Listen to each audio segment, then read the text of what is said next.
It can be pretty tough to play games when you're taking care of twin babies and then toddlers full time. But somehow I did manage, and so these are my favorite games that I've played. Hi, this is Ambie from Board Game Blitz, and this is my continuation of my Top 30 in 30 series, where I talk about my top 30 games that I've actually played in the last 30 months. The reason I'm doing this is because I made a top 100 list back in mid-2019, late 2019, and since then I've had kids. I might also redo my top 100 list, but I don't know if that would be kind of redundant because it would basically be this list mixed with the one back from 2019. So I don't know, maybe. Anyway, on to number 20, which is Codenames. Codenames is a team party game that's a word game. I really like team party games. So the way this works is there's a grid of 25 words, and each team has different words that they're trying to guess. And there's also one word in the grid that's an assassin. If anyone guesses that, then they immediately lose. One person on each team is the spy master. They're giving clues, and they know all the words that they're trying to guess and what the other team is trying to guess and the assassin word. And everyone else just sees the grid of words. So to give a clue, you have to give a one-word clue that links as many words as you can. So you say a word and a number, and that's your clue. And so people are trying to guess. And it's really interesting trying to think up of words that will link your words together, but then also not point your teammates to the other team's words or the assassin. So that can be a lot of fun. And I've played it with a lot of different groups. So Codenames is one of my favorite party games. My number 19 is Bus, which is a cutthroat strategy game where you're trying to deliver passengers along bus routes that you create. I've only played this game once, but it was recently and I really liked it, so that's why it's on my list. So in the game, each turn you have action cylinders and you're placing them on the board to do different actions, but the order of placement matters. So if you place on an action first, then it's usually a better action than the person who places next and next. So like if you place on the building track action first, then you get to go first, which is good because then you can lay track and then maybe other people can't go where they wanted to go. And you also need to use actions for everything, like delivering passengers needs actions. So you can't actually get any points without using an action to deliver passengers. And then if someone else delivers passengers before you, there won't be any passengers left to deliver. And there are actions to bring passengers out onto the board and like bring locations out onto the board where the passengers want to go. So it's a very cutthroat and aggressive game. And all of these actions, like you have a limited supply of action cylinders for the whole game. So if you're taking a lot of actions early on, like you might run out before other people go, and then they can just have a bunch of turns where you don't have anything to do. So it's a lot of planning and it's very aggressive, and there's lots of jockeying for first player, which is also another action you can take. And that's why I really like Bus.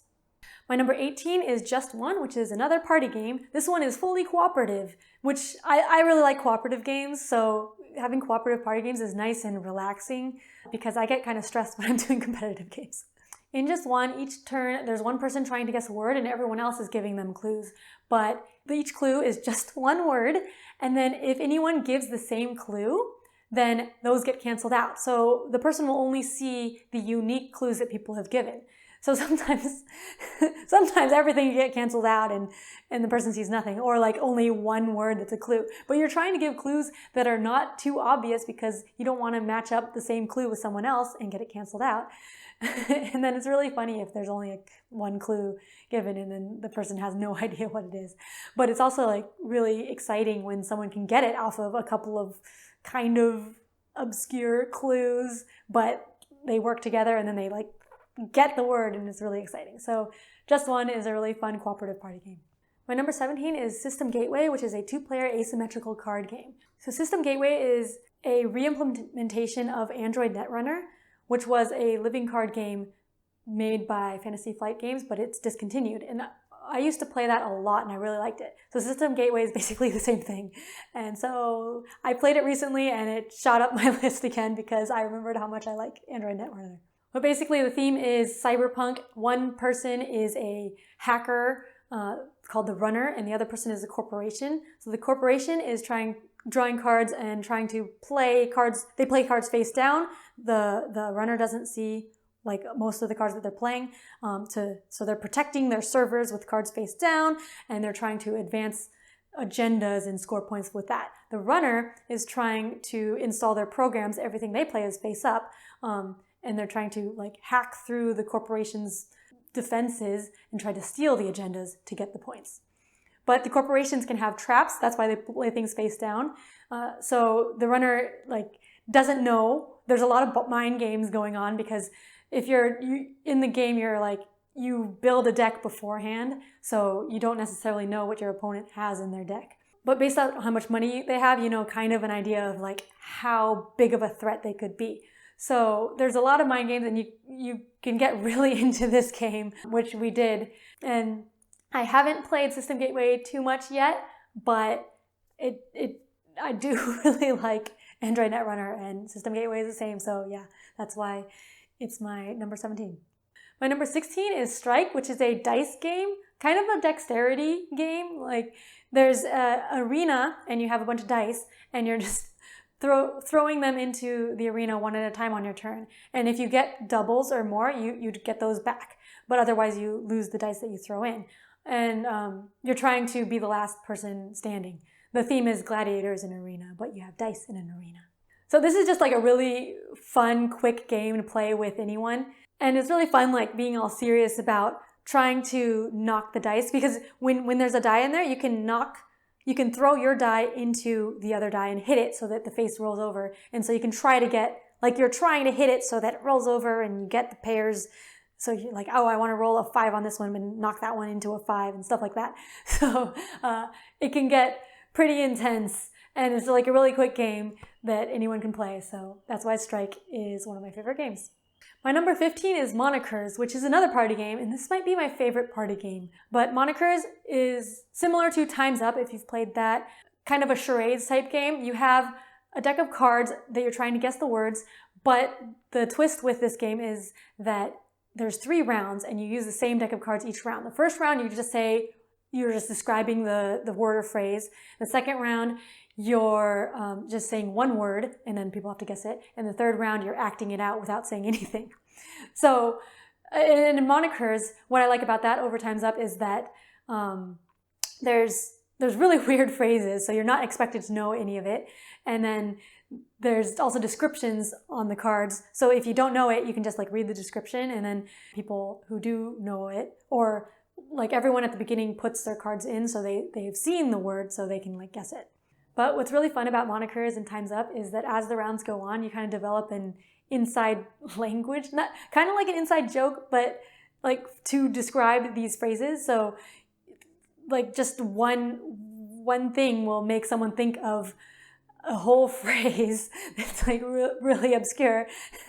And so it's just really funny how the things can get so out there. So I always have a lot of fun playing Monikers, and that's why it's my number 15 on this list. My number 14 is the Search for Planet X, which is a new to me game, and it's a deduction game, which I really like. Deduction, I think, is one of my favorite, or maybe my favorite type of game. So in the Search for Planet X, you are searching for Planet X. Yeah. But there's a board with sectors on it, and at any time there's only half of the board revealed or something. Maybe half? I'm not sure exactly how much. But that's the parts that you can search, and you're searching for different clues. So there's different things like dwarf stars, asteroids, things like that. And so each sector has exactly one thing, and you're trying to find Planet X, which will look empty. But there's certain rules in each game. So Planet X is empty, but then it can't be next to a dwarf star or something like that, and it has to be next to something else. So you're figuring out what all these other sectors are. And what's cool is that in addition to searching for where Planet X is, you're also making deductions during the game of what each sector is. So after each round, you can place a bet token on one of the sectors saying I think this is a dwarf star. And you place that face down so other people don't see what you bet, but they can also bet. And then after a couple of turns, those will move up, and then you flip it over. And if you're right, you get points. If you're wrong, you don't. But then everyone sees after those couple of turns what you put, and then if it's right, then they get that information. So you're trying to get points from that, but you also give away information by doing that. I think that's really interesting. And also the game uses an app, which I think works really well, because a lot of times in deduction games, it depends on other people not messing up, which can kind of ruin the game if someone messed up one of the answers. Also, the app allows for different difficulties, so like people can have different amounts of information at the start. So that's really nice for people who aren't as good at deduction games versus people who are. So you can have like a built-in handicap. So that's why Search for Planet X is my number 14. My number 13 is 1849, the Game of Sicilian Railways, which is an 18XX game. I talked about 1830 in the last list, but 1849 is slightly different. It's also a heavy economic game with stocks and building corporations and stuff. But what I like about 1849 is that timing is super important in this game. In 18XX games, there's a thing called a train rush, where the pace of the game is determined by people buying trains, because the trains get increasingly better, and then as you get better trains, the old ones get rusted, so they get removed from the game.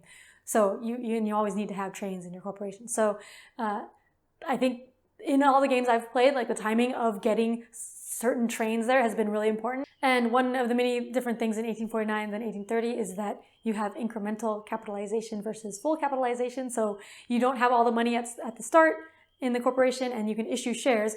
But the timing of that is critical, because you have to issue shares before the turn before you're going to use it. And so that combined with like trying to get the trains is you're trying to like time issuing shares correctly to get the trains. And you also have different types of track that you're trying to build for the different types of trains. So it's a lot more complicated, but I really enjoy it. And I haven't played that many games of it, but in all the games I've played, there's no runaway leader or anything. It's like I've been in last and then like caught up to almost get first. And so that can be really exciting with that. So yeah, I really like 1849. I think the recent play I had of it was online though, which I don't like as much. So I do want to play it in person again sometime soon.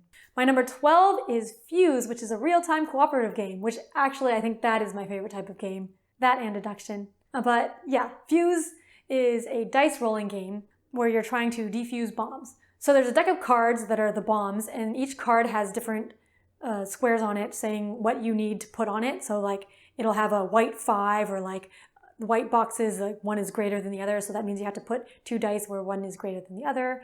Or they have different colors, like a blue die. That means you have to put a blue die there. So these different things that you have to do. But each turn, one person is going to be rolling the number of dice equal to the number of people, and each person has to take a die. And if you cannot place the die on your bomb cards, because you have a couple in front of you, but they have specific requirements. So if you can't place a die, then you have to roll it, and that color die or that number, if someone has that die on their bomb already, they have to put it back. So you're trying to like get all the requirements on your bomb, like stacking up dice and stuff. But then if people can't place their dice, then you're going to be losing those requirements and you have to like get it back. So it's very frantic, 10-minute game. I really like those really frantic games, and it can be very difficult. Well, our group, we play on the hardest mode, so it is difficult, but there's different levels of difficulty. So yeah, Fuse is great real-time cooperative game. My number 11 is another game that was new to me last year, and I think this is the last new to me game on the list, but it is Micro Macro Crime City. Micro Macro is a cooperative game that's kind of like Where's Waldo mixed with a crime scene. So you have a big picture that's the board, a big black and white drawing. It looks kind of like Where's Waldo, but it's basically a city with a bunch of people in it and different crimes happen. And then you have these questions saying like, oh, someone died here, like what happened? Each case has like a deck of cards that takes you through the case. Like if someone died here, like, oh, what were they doing before? And like, what happened? Who killed them? And kind of walks you through solving the case. And you can do advanced mode where you just like look at the first card and then try to solve the whole case. But that's a little harder. But the way you solve it is that the image is actually a snapshot of lots of different time moments. So it has the person, but then also it has the person like a couple of inches away, and it shows like what they were doing before. Like it has them walking in this direction, and then so like the same person will show up multiple times on the picture. So you can kind of follow their trail, just seeing what they did that day and what happened. So it's really cool just seeing the stories unfold for all of these cases. And there's 16 different cases on the same map and like other stuff. So when you're doing one case, you'll see someone else. Oh, like look, this happened over here. That might come into play in a later case. So I really enjoyed playing Micro Macro, and I actually got the new one, Micro Macro Full House, which is like the same thing, but new cases and new map. So I'm really excited for that. Yeah, so that was my 20 to 11 favorite game that I've played in the last 30 months. And yeah, so I'll see you next time for my top 10 games that I've played in the last 30 months. Hope you're enjoying the list. Oh yeah, remember to like and subscribe and stuff. And I will see you later. Thanks for watching Board Game Blitz. Bye.